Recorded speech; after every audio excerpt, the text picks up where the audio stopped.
I want to take you back to a moment in your life that you didn't choose. Maybe it was the day you got laid off. Maybe it was the breakup you didn't see coming. Maybe it was when someone you trusted let you down. We've all been there. A moment we didn't ask for, a moment that broke something inside us. Now pause and think, what did you do next? Because that's the moment that defines everything. Not the moment of crisis, but the moment after. That split second where we either take ownership or we don't. You see, life is messy. It's unpredictable. It doesn't ask your permission before throwing change at you. That's not just how life is. That's how it's supposed to be.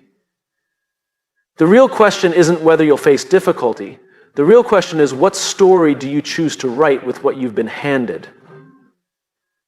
There's a mindset that changes lives instantly, not in theory, not eventually, but the moment you choose to adopt it. It's the mindset of ownership over circumstance. Let me explain what that really means. We've been raised in systems that reward us for staying in line. We're told that if we do the right things, life will reward us back. Get the degree, get the job, get the approval. But life doesn't play by the rules we imagine.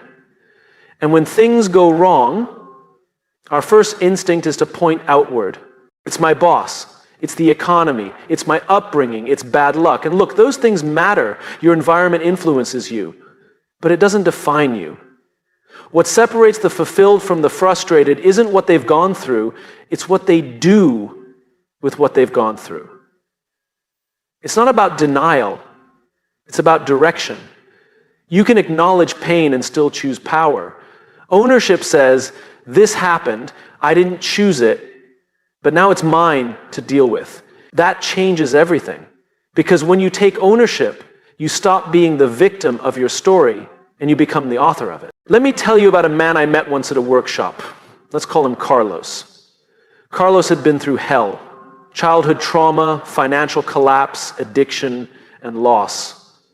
When he stood up to speak, you could feel the weight he carried. But his voice didn't shake. His hands didn't tremble. He spoke with a strange kind of peace. And he said something I'll never forget. I spent 20 years waiting for someone to save me. Then one day I realized I was the only one coming. That was the day everything changed for him. You see, ownership is not a concept. It's a decision. A decision to respond instead of react. To lead your life instead of just living it. To stop waiting for life to get easier and start deciding that you will get stronger. It doesn't mean you're to blame for everything that happens. It means you're responsible for how you rise from it. There's a quiet kind of power in that, because when you stop assigning blame, you start reclaiming energy. And energy is the fuel of transformation. Think about it. How much time have we all wasted ruminating on the why something happened instead of focusing on what now? Ownership is the shift from explanation to execution. It says, yes, that was unfair. Yes, I wish it was different, but I'm not waiting anymore. I'm building. I'm choosing. I'm moving forward. It's uncomfortable, yes, because once you accept that you're in charge of your life, you no longer have excuses. But that's also where your freedom begins. When you take ownership, you start showing up differently in relationships. You stop expecting others to complete you and start meeting them from a place of wholeness. You start setting boundaries. You start leading with integrity, not insecurity. In your career, ownership makes you proactive instead of reactive. You stop waiting for direction and start creating impact. Leaders are not those who have the most power, they're the ones who take the most responsibility. Even in your health, your mindset shifts. It's no longer about discipline forced from outside. It becomes a matter of internal alignment. This is my body, my mind, my energy. I will care for it not because I have to, but because I choose to. That's the kind of mindset that moves mountains. But let me be clear. Ownership is not a one-time choice. It's not a motivational burst. It's a daily decision. Every morning, you get to decide, will I hand over my power to my circumstances or will I reclaim it? And every day you choose ownership, you strengthen your identity. You begin to see yourself not as someone life happens to, but as someone who shapes life, even in the storm. We don't become powerful when we win. We become powerful when we refuse to give up in the face of things we can't control. That is what builds character. That is what builds peace. That is what builds a meaningful life. So the next time something goes wrong, and it will, pause, breathe. Ask yourself, what would it look like to take full ownership of this moment? Then do it. Act. Lead. Take the first step. Because the truth is, your life doesn't change when the world gets easier. It changes the moment you decide that the world doesn't get to dictate who you are. That mindset of radical ownership can shift everything instantly. And when you carry it with you, through success and struggle alike, you stop chasing power and start living with it. And that changes everything. We live in a world obsessed with results. It's everywhere. Likes, followers, titles, salaries, scores, promotions, outcomes. From the time we're children, we're taught to chase the finish line. Win the trophy, they said. Get the grade. Then later it becomes get the house, get the car, get the position. And somewhere along the way, we start defining our worth by how far ahead we are or how far behind.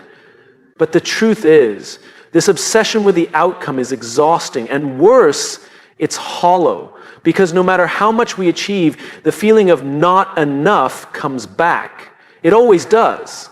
The goalpost moves. You reach the summit only to find another one in the distance.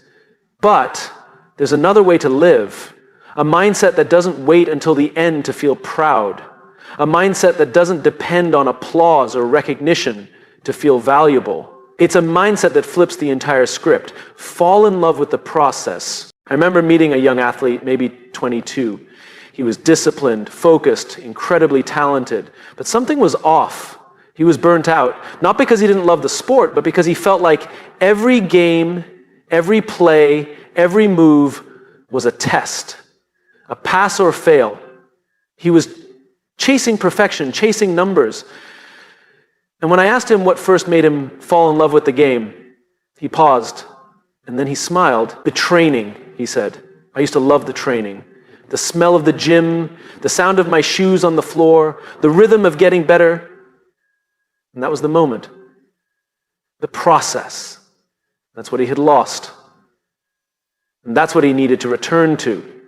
You see, when we measure our value by the outcome, we become transactional with our lives. We start showing up only when there's a prize at the end. Because not every effort gets rewarded in the short term. Not every good decision leads to immediate validation. But it always contributes to who we're becoming. The process is where the transformation happens. The process is where the identity gets built. Outcomes are snapshots. The process is the story. I once read a story about a violinist who practiced alone in a basement for 10 years, not for fame, not for an audience, but because the practice itself made her feel alive. The outcome wasn't guaranteed, but the process, those hours of focus and flow, that's what shaped her. We need to stop asking, what will I get if I do this? And start asking, who will I become if I keep doing this? It's a different question. And it leads to a different life. When you fall in love with the process, you're no longer fragile. You don't break down every time progress is slow. You don't quit just because recognition is delayed. Because you're not working for a moment, you're working for meaning. Think about the people who consistently grow, who build, who improve, who become leaders worth following. They have something in common. They've learned to find joy in the effort itself. The result is a bonus.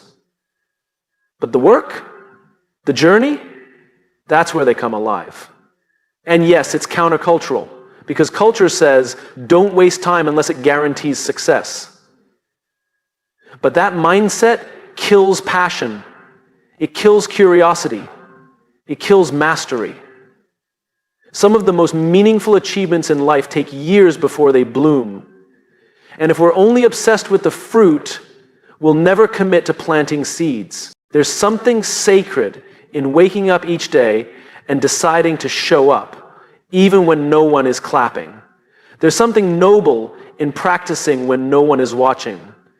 There's a quiet strength in devotion, doing the right thing, not because it's easy or fast, but because it's right. We all admire those who stay the course, the ones who push through when it gets boring, when it gets hard, when the reward isn't obvious. But here's the truth. They aren't superhuman. They've simply chosen to fall in love with the work. And that mindset protects them from discouragement, because their sense of purpose isn't tied to outcome, it's tied to effort. In relationships, the same principle holds. It's easy to get caught up in expectations.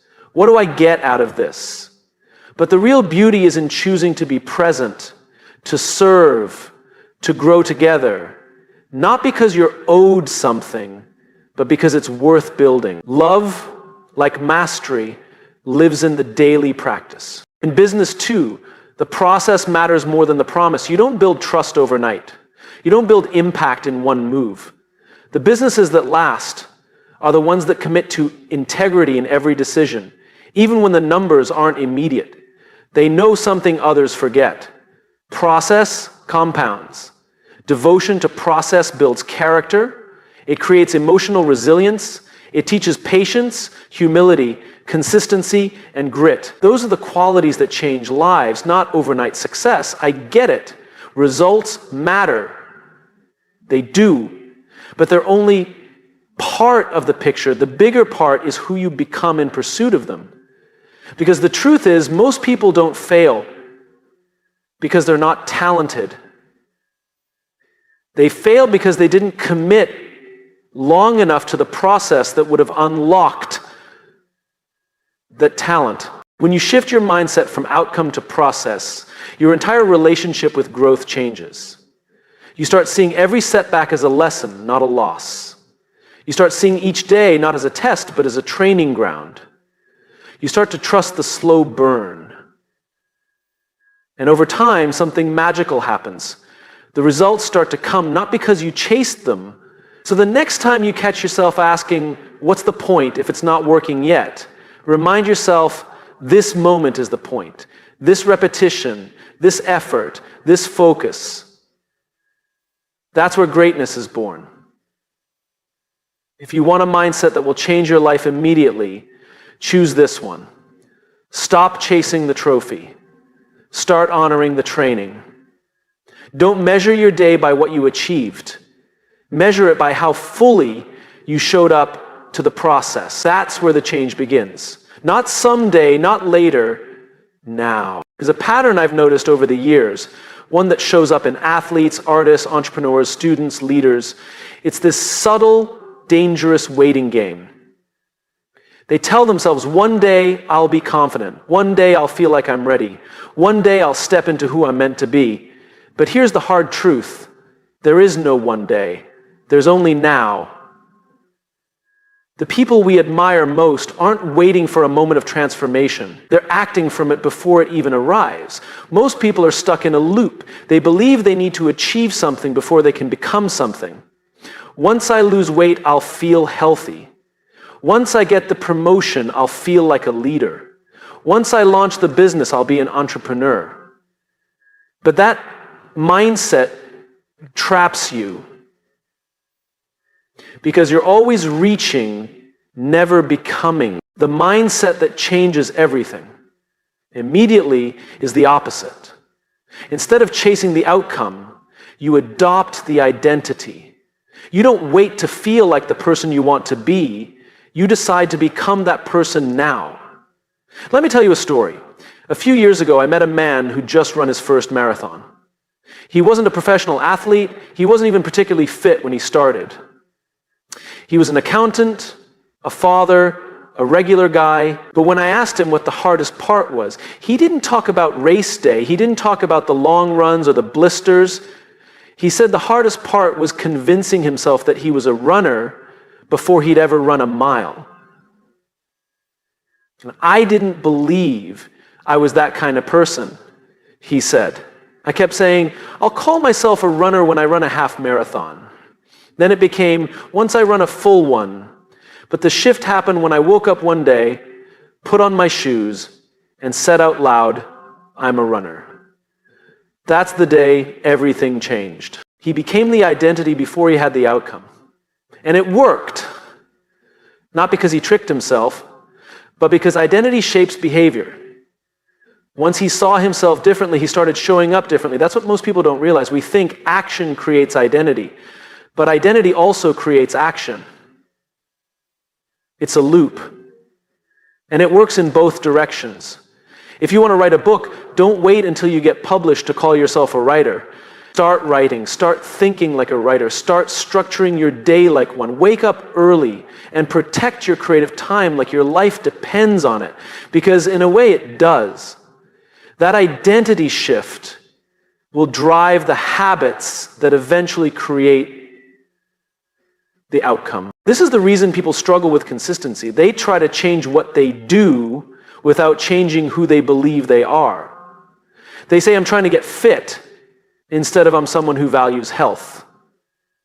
They say, I'm trying to wake up early, instead of I'm the kind of person who starts their day with intention. Language matters. Self-talk matters. Because every time you declare something about yourself, your actions begin to align with that belief. I once worked with a leader who was struggling with confidence. He'd just been promoted, and despite his title, he felt like an imposter. He kept saying, I don't feel like a real leader. And so he acted cautiously. He second-guessed himself. He avoided tough conversations. But here's what we did. We didn't try to fix his leadership skills. We worked on his identity. We had him write a letter to himself. Not from the version who felt unsure, but from the version who had grown into that leadership role. The version who had already become the kind of leader others trusted and followed. He read that letter every morning. And slowly, something shifted. He didn't wait for permission to lead. He started leading. And people noticed. Identity isn't about pretending. It's about aligning with who you're choosing to become. You don't become successful and then feel worthy. You decide you are worthy. And that identity fuels the actions that lead to success. This mindset shift is immediate. You don't need to wait until the world sees you differently. You need to see yourself differently. And yes, this requires courage. Because when you step into a new identity, the world might not catch up right away. People might still see the old version of you. They might question your change. That's okay, because you're not doing it for them. You're doing it for who you're becoming. This mindset is about integrity, not in the moral sense, but in the structural sense. Wholeness, alignment. When your thoughts, words, and actions all reflect the identity you've chosen, life begins to feel lighter, clearer. You don't waste energy pretending. You're not chasing, you're expressing. So what do you do with this? You ask a simple but profound question. Who is the person I want to become? Not the job title, not the bank balance, but the kind of person. And then you start behaving like that person today, before the accolades, before the evidence, before the outcome. Because becoming isn't something you wait for, it's something you live. You start eating like someone who loves their body. You start working like someone who takes pride in excellence. You start speaking like someone who values clarity and truth. You show up like someone who already believes they belong. And over time, people will begin to treat you that way too. Because they're responding to who you are, not who you used to be. This mindset changes lives. because it eliminates the gap between now and later. It replaces waiting with becoming, and that is powerful. So whatever goal you've been waiting to pursue, whatever version of yourself you've been postponing, stop waiting. Step into it. Let today be the day you stop saying, I will be, and start saying, I am. Because the moment you adopt the identity of who you're becoming, you begin to act like them. And once you start acting like them, it's only a matter of time before you become them. And that, right there, is when life changes. Immediately, when something goes wrong, most people do the same thing. They point the finger at others or at themselves. Sometimes both. We default to judgment. We analyze, criticize, and pick everything apart. And we do it not because we're bad people, but because it gives us the illusion of control. If I can find someone or something to blame, I can make sense of what happened. But judgment doesn't help us grow. Curiosity does. There's a mindset shift that, once embraced, changes the entire direction of your life. It's the choice to be curious instead of critical. And this one shift, it can unlock opportunities, relationships, even self-worth. Because curiosity invites learning. Criticism shuts it down. I remember watching a young leader deliver a presentation that didn't land. The data was solid, the preparation was there, but the room didn't respond. Afterwards, he came to me, head down, voice low. I blew it, he said. I knew I wasn't good enough for this role. I stopped him right there, not because he was wrong to feel disappointed, but because of the story he was telling himself. He wasn't reflecting, he was attacking. So I asked him a question. What if instead of asking yourself, what did I do wrong, you asked, what could I learn from this? He looked up, confused, but something in that question made him pause, made him breathe. And in that moment, something cracked open. Not because he suddenly had all the answers, but because he created space to find them. That's what curiosity does. It creates space. Judgment closes doors, curiosity opens them. When we lead with criticism, we create fear. Inside ourselves and around us, people shut down. Growth becomes risky because the cost of getting it wrong is shame. But when we lead with curiosity, we create permission. Permission to ask questions. Permission to explore. Permission to not know yet. Curiosity turns failure into feedback. It transforms discomfort into discovery. It takes the pressure off performance and puts it on progress. I've worked with organizations that thrive on curiosity. You can feel the difference the moment you walk in. People ask more questions than they give answers. Leaders say, I don't know, and mean it as a strength, not a weakness. Mistakes don't end careers, they spark conversations. And that's where innovation lives. But curiosity isn't just a business tool, it's a life tool. And it's one we often forget how to use. Think about children. They ask questions relentlessly. Why is the sky blue? What's inside the wall? Why do people lie? They're not trying to critique the world, they're trying to understand it. And because of that, they grow at an astonishing rate.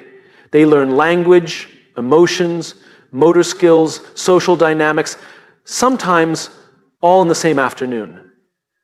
Not because they're smarter than adults, but because they're more curious. Somewhere along the way, we lose that. We trade curiosity for certainty. We stop asking questions and start defending positions. And in doing so, we slow our own growth. You want to change your life immediately? Get curious again about yourself, about the people around you, about the world you think you already understand. When you mess up, don't say, I'm such an idiot. Ask, what caused that decision? When someone lets you down, don't say, they're just selfish. Ask, what might they be struggling with? When you feel stuck, don't say, I'm not cut out for this. Ask, what's another way to look at this? These questions aren't soft, they're strong. They take more strength than blame ever will. I once coached a woman who'd been passed over for a promotion. She was angry, frustrated, hurt. She had every right to be, but she was ready to quit. She said, if they don't see my value, I'm done. I asked her, what if this is the moment that shows you something about yourself you wouldn't have seen otherwise? She paused, not because the pain went away, but because the perspective shifted. And in that space, she got curious. She looked at how she showed up in meetings. She asked for feedback she didn't want to hear. She studied leadership styles that weren't her own. 6 months later, she got a bigger opportunity, one she almost walked away from, because judgment had closed the door. Curiosity does, but it keeps you moving. It turns pain into perspective. And when we turn that mindset inward toward ourselves, it becomes even more powerful. Most of us are our own worst critics. We dissect our flaws. We rehearse our failures. We carry guilt like a second skin. But judgment won't get you unstuck. Compassion paired with curiosity will. Try asking yourself this: if I were someone I loved, how would I treat me right now? Then listen, not with defensiveness, not with excuses, just with honesty. That's what growth sounds like. This mindset also transforms relationships. It changes conflict. Instead of assuming intent, you ask for it. Instead of labeling behavior, you ask about the story behind it. You become less interested in being right and more interested in being connected. And something beautiful happens. People start to trust you because they don't feel judged. They feel seen. And when people feel seen, they open up. That's when real communication begins. That's when change begins. There is nothing soft about curiosity. It requires humility. It requires patience. It requires a willingness to be wrong and to still keep asking. But the payoff is enormous. A curious person doesn't wait for life to hand them answers. They go looking. They read. They listen. They explore. And because of that, they grow faster, love deeper, and lead better. So if you're standing at a crossroads in your life, whether it's your career, your relationship, your identity, don't rush to judge. Don't default to criticism.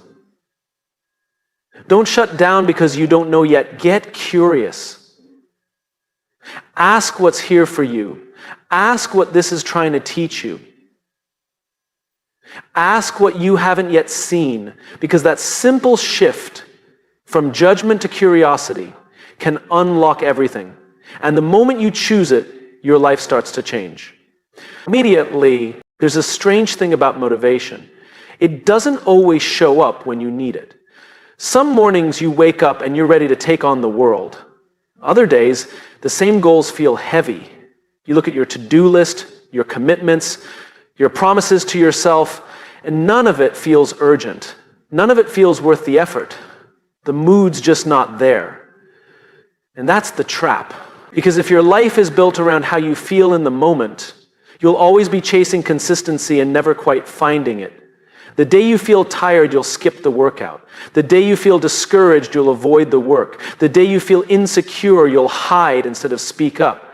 And slowly, over time, your life becomes a reflection, not of your values, but of your moods. There's a mindset that can flip this entire pattern. It's not glamorous. It doesn't come with instant gratification, but it creates a kind of internal power that nothing can shake. It's the mindset of living by values, not moods. I once sat with a founder of a growing company who told me something simple but profound. He said, I don't trust my feelings in the morning. I trust my commitments from the night before. It stuck with me. Because it's so easy to feel like your present mood is the most honest version of yourself. But it's not. Your mood is just a snapshot. Your values are the story. When you live by values, your actions aren't negotiable based on how your day's going. You're not at the mercy of emotional weather. You know who you are, what matters to you, and how you want to show up, even when it's hard, even when it's boring, even when no one's watching. It's the difference between the person who says, I'll be there if I feel like it, and the one who says, I'll be there because I said I would. One is a servant to comfort, the other is a servant to integrity. I met a woman years ago who trained for a triathlon while raising 2 kids, working full-time, and recovering from a serious injury. I asked her how she stayed consistent. She didn't talk about energy or motivation. She said, I decided that being disciplined was a way to respect myself. Her value was self-respect. That's what she showed up for. Not the medal, not the applause. Her decision to train every morning had nothing to do with how she felt at 5 a.m. It had everything to do with who she wanted to be. We underestimate how powerful it is to build our lives around principles, not goals, not moods, principles. Think about trust. It doesn't come from one big emotional moment. It comes from consistency, from being reliable, from showing up the same way regardless of the mood you're in. The leader people trust isn't the one who's most charismatic on their best day. It's the one who holds the line, who treats people with respect whether they're feeling confident or exhausted. You become dependable not by managing your emotions, but by submitting them to something greater, your values. And the same goes inward. The way we talk to ourselves on our bad days says more about our character than anything we do on our good days. If your value is kindness, that has to apply even when you're disappointed in yourself. If your value is courage, it has to show up even when your knees are shaking. That's what integrity looks like. Not perfection, but alignment. Living by values doesn't mean ignoring your feelings. Feelings are important messengers. They reveal what you care about. They tell you where something's off. But they're not always reliable guides. They're visitors, not rulers. Values are the foundation you stand on while your moods pass through. And here's the beautiful part. The more you live by values, the more stable your life becomes. Not boring, stable. You know what you'll do when the pressure's on. You know how you'll treat people when things go wrong. You know how you'll show up when no one's clapping. It's why people with strong values often appear calm in chaos. It's not that they feel calm, they're just anchored. And when you're anchored, you don't need every situation to be perfect. You bring your stability into the storm.